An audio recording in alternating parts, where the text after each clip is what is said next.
Boa tarde, pessoal. Eu sou o Igor, seu monitor de língua portuguesa, e nessa aula a gente vai estar falando sobre gêneros literários. Vai ser uma aula bem rápida, bem dinâmica, para não tomar muito tempo de vocês e ficar fácil de se entender, de se compreender os gêneros literários. Mas o que é um gênero literário? Por definição, gêneros literários podem ser compreendidos como conjuntos de textos da literatura classificados segundo suas especificidades. Então, a gente tem três tipos de gêneros literários, né, que eu vou falar mais para frente, e para se identificar, né, para definir um gênero literário, a gente tem que saber qual é o público-alvo desse gênero, tá? A gente tem que saber qual é o autor desse gênero, o que o autor quer expressar com esse texto, com esse conteúdo. Então, para definir, a gente pode compreender como um conjunto de textos da literatura classificados segundo suas especificidades. Então, essa aí é a definição de gênero literário. Lembrando que esse slide já está disponível lá no Classroom, tá? Para quem quiser dar uma olhada de novo. Os tipos de gêneros literários, a gente são três, tá? São divididos em três categorias básicas: narrativo, lírico e dramático. E mais no passado, né, anteriormente, o texto narrativo era chamado de texto épico.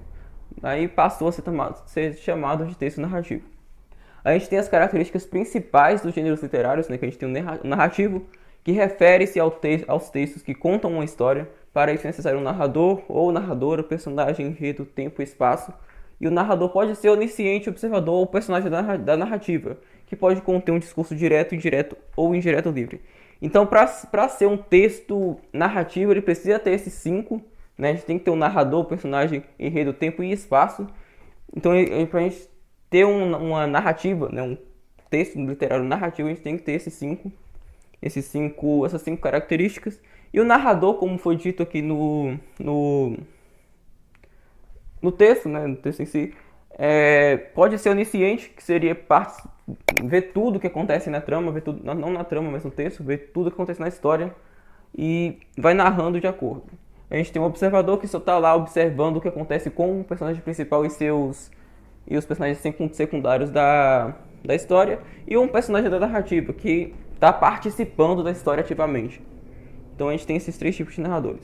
O lírico, que é aquele que, recorrendo a um discurso denso, expressivo, breve e conciso, permite artisticamente e com musicalidade exprimir as emoções, sentimentos, desejos ou pensamentos íntimos que nascem ou se apresentam ao espírito, ou seja, ao mundo interior do eu. Então, o lírico, a gente tem uma forte traço de emoção, né? Eles trazem mais emoção, os textos líricos em si são mais musicais, né? Como foi dito aqui, tem mais musicalidade, ritmo, a estrutura dele é bem característica, né? A gente tem lá o texto inverso como uma poesia, né? Que é o texto inverso.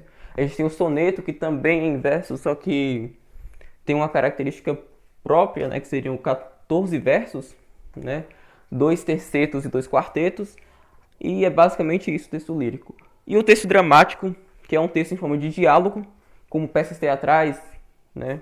E é dividido em atos e cenas, presença das rúbricas, descrições do espaço e ou da situação antes de cada ato, sequência de ação dramática, geralmente constituída por exposição, conflito, complicação, clímax e desfecho. Então, para você identificar um texto dramático, tem que prestar atenção nisso. É um texto em forma de diálogo, então você apresenta um contexto, depois apresenta o diálogo entre os personagens. É dividido em ato e cena. A gente tem um espaço onde acontece esse evento. A gente tem essa sequência de atos que acontece, né? A gente tem a exposição do que vai acontecer. A gente tem os conflitos na história, a gente tem a complicação desses conflitos, a gente tem o clímax, que seria o ápice da história, e a gente tem o desfecho, que seria o fim desse evento. E a gente tem aqui subgêneros narrativos.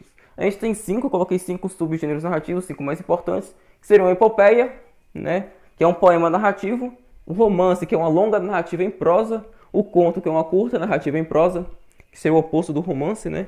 Enquanto o romance é uma longa narrativa em prosa, o conto é uma curta narrativa em prosa. A novela, que é uma narrativa em prosa, com dimensões entre conto e romance, e a fábula, que é uma narrativa curta, protagonizada por animais e com uma moral. Então a fábula, ela vai ser protagonizada por animais, como disse aí, e tem como objetivo trazer uma reflexão no final, uma moral, né, para você conseguir aprender com os acontecimentos daquela história. Os subgêneros líricos. A gente tem o soneto, como eu disse anteriormente, que é um poema de forma fixa, formado por 14 versos, 2 quartetos e 2 tercetos. A gente tem a poesia, que foi dito anteriormente também, que é um texto poético formado por versos que se agrupam em estrofes. Então, o texto lírico ele tem uma estrutura muito característica, né? A gente tem as estrofes, tem os versos, e é bem característico. A gente tem os subgêneros dramáticos, que são 5, que são o alto, a comédia, a tragédia, a tragicomédia e a farsa. E a gente tem como se identifica um gênero literário. Um gênero literário de acordo com o critério semântico, sintático, fonológico, formal, contextual, entre outros. Então você vai prestar atenção nesses critérios aqui e ver onde esses critérios se encaixam em cada gênero literário, tá certo? E o objetivo desse slide aqui foi que vocês pudessem compreender todos os gêneros literários. Eu espero que tenham compreendido. Se não compreenderam, pode me chamar no privado aí, então fazer um comentário na sala de aula do Classroom, onde vai ser postado esse vídeo.